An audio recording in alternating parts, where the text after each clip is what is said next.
I'm Midia Pitkin, I'm a personal trainer, and today we're going to go over some rotator cuff and shoulder girdle exercises. We're filming them for Waldo County General Hospital for their Journey to Health program. And in general, before starting an exercise program, you want to check with your doctor, or to figure out if you need to check with your doctor, you could do a PAR-Q. If you go online, that's an easy thing to find. If you answer yes to any of the questions, you should check with a doctor first.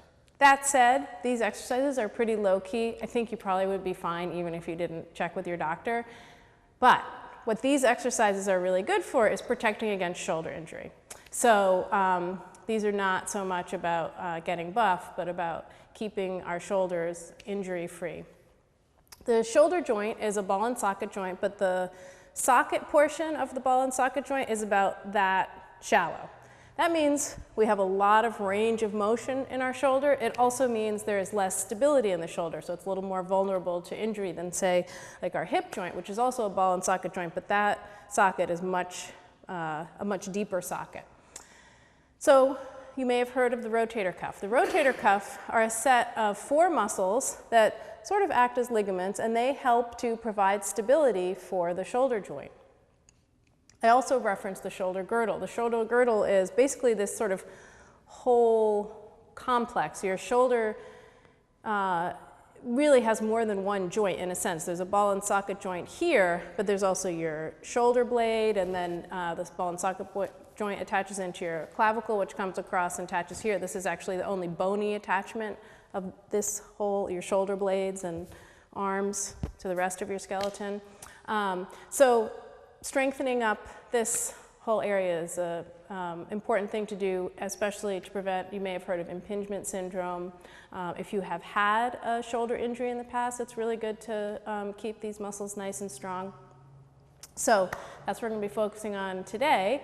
And I have put together a little series that focuses on these muscles. And this is the instructional version of this segment.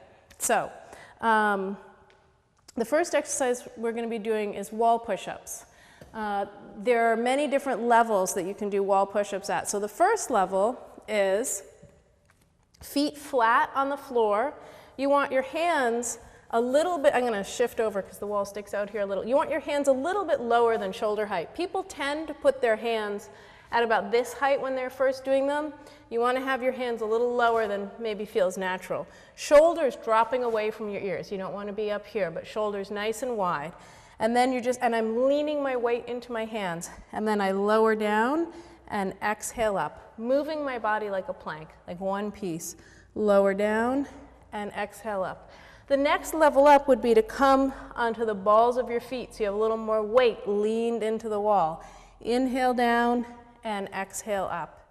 Inhale down and exhale up. The next level up from there would be to maybe find a tabletop or a countertop. When you're leaning on a surface like that, you want to be sure to hook your thumb just so you don't slip. Not that I've ever had anyone do that, but better safe than sorry. So you hook your thumb, and I don't really have room because of this bar, but then you're going to come down and press up. So really I should be going lower than that, but there's a bar. So if I were to do it on here, down to where your upper arms get about parallel with the surface that your hands are on. So those are the levels of push-up. The next level of push-up would be a modified push-up.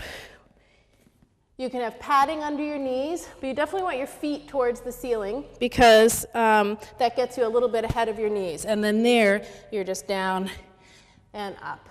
And then the next level would be a full push-up, but we won't go over that today. Then seated push-ups. Seated push-ups help. So this up here, where people often feel a lot of tension, one of the primary muscles here is the upper trapezius. Seated push-ups help with the lower trapezius and can help with sort of balancing out. The upper trapezius tends to be overdeveloped and the lower trapezius tends to be underdeveloped. So depending on the length of your arms, you can put your hands on your seat, or if you have an arm with chairs, you could put your hands on there. For this one, this has this little back thing. I can put my hands here. But that said, it's not a very big movement that we're talking about here. But basically, I'm going to push down in my hands and try and get my shoulder blades down my back. And release. Press and release. And I'll show you that from the side also. So, keeping my back straight, I press my shoulder blades away from my ears. So basically my spine is coming up between my shoulder blades. And then the next one, I can't lift my feet the same way I did for the, those modified push-ups, so I'm going to be sure to have some knee padding for this one. But you don't even need to, you could do this on a tabletop. I just don't have a high enough surface, so I'm going to use this chair. And it's quite similar to the one we just did, except here you're going to collapse, let your spine sink between your shoulder blades, and then press your shoulder blades wide. Let your spine sink between your shoulder blades, press them wide. Doesn't feel particularly strenuous, but this is a good one for starting to get a muscle around here called the serratus anterior, which is an important one, and especially if you really focus on pressing your shoulder blades wide on your back. I don't have anything else to say about that one. I thought maybe I did. Okay, so then the next one is the first of our, so those were shoulder girdle exercises, and the next one is the first of our rotator cuff exercises. And I'm going to show you two different versions of how to do them, depending on if you have a free weight or if you have resistance tubing. So I'm going to start with the free weight version because more people have free weights than have resistance tubing. You could even just use like a can of tuna, and oftentimes when people are starting out, about ½ a pound is an appropriate weight. The rotator cuff are small muscles. Even, an Olympic level weightlifter shouldn't be using more than 5 pounds for exercising these muscles. That's what I've been told. I don't know if that's really true. It sounds sort of improbable. But anyway, the point is we're not going for big weight here. So to start with, you want to lie on your side, arm straight. I'm going to imagine I have a little ball right inside here, and then it's spinning up this way and down this way. So I imagine that spinning, and then I'm going to lift my arm and then lower and release the weight. I imagine this spinning, lift my arm, lower and release the weight. So the reason I release the weight is because this muscle here, the thing that we're really going for is that we want this to be the first muscle to fire when you lift your arm. So that's why you want to relax your arm completely in between so that you're starting from scratch each time and reminding that muscle to go first. So that's the supraspinatus exercise. The next one is external rotator exercise. So here you have your arm bent and you want to pivot around your elbow. So you're just keeping your elbow in one spot and lifting and lowering the weight. Oh, and be sure you're not cranking your head, but rather resting it. See here I have a neutral spine here. My neck is cranked. It's a little more stressful. Anyway, so a common thing that people do here is they do this. My elbow is not staying in one spot. I'm not pivoting around the elbow. So that's the way you want to do that one. And boy, those can sneak up on you kind of fast. So I do not have an internal rotator exercise. In my series here, there is one where you lie sideways and lift up, but it's very awkward, and so I don't bother with that one. But then one other one is you can do this seated either next to a chair, or you can do this seated on a chair that has a back, and you rest your elbow on the back of the chair, and then you lift up and lower, lift and lower. And in fact, if I come a little further forward, for me, I can go further.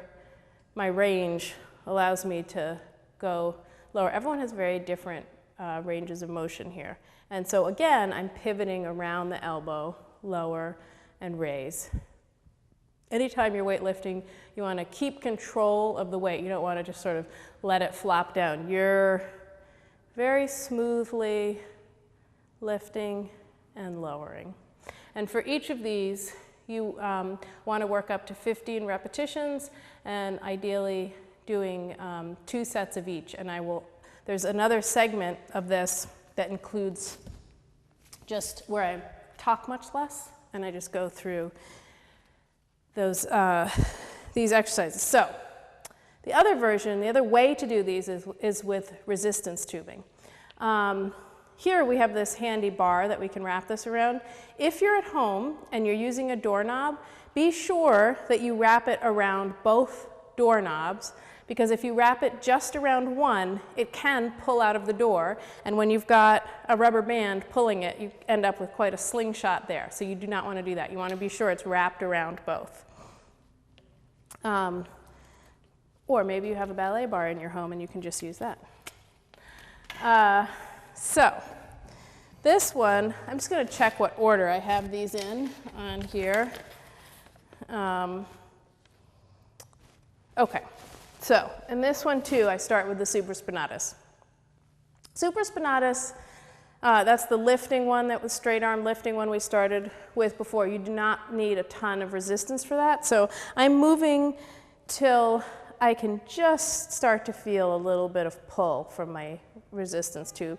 And I should also add tubes. The tubing have very different levels of resistance. So if you've got a really thick one, it may be too much resistance for rotator cuff exercises. It may be more appropriate for, say, bicep curls, and you may want to get one that has a little less resistance. So, but this is really the same exact exercise, we just have a different orientation to gravity. So here, you're thinking of that spinning up here and down here. So you're imagining this ball spinning, and then you lift to about here and lower down. Release your arm, imagine the spinning, lift and lower down. Imagine the spinning, lift and lower down. So that's the supraspinatus one. Then, so then next is external rotation. So now I move a little bit over because I want to have some resistance from the beginning of the movement, and I want my arm a little bit crossed. I keep my elbow right at my side, cross my arm, and then again, elbow staying in one spot, pivoting around the elbow, and then opening and closing. Opening and closing. So here I'm pulling away from my midline. So that's external rotation. Then I'm going to switch hands, step even further away so that I have resistance when I have my arm, again, I'm pivoting around my elbow. And your range of motion, you may get to here. Everybody has a different range of motion, or you may be totally beyond where I am. But anyway, you want to go to where is comfortable, keeping your elbow at your side, and then just a little bit of resistance, and then pulling across towards the midline. And here you don't want to just boing, let it snap back, but again, maintain control. Smoothly, evenly pull across, resist out. Pull across and resist out. And then you do those same exercises in the other direction. So then you're just going to turn around and you would do this, and then this, and then this. And then you've done both sides of your rotator cuff. And that concludes the instructional segment on rotator cuff and shoulder girdle exercises. And for more information, you can also visit the Waldo County General Hospital website or my website, pitkinfitness.com. Thanks so much. Bye.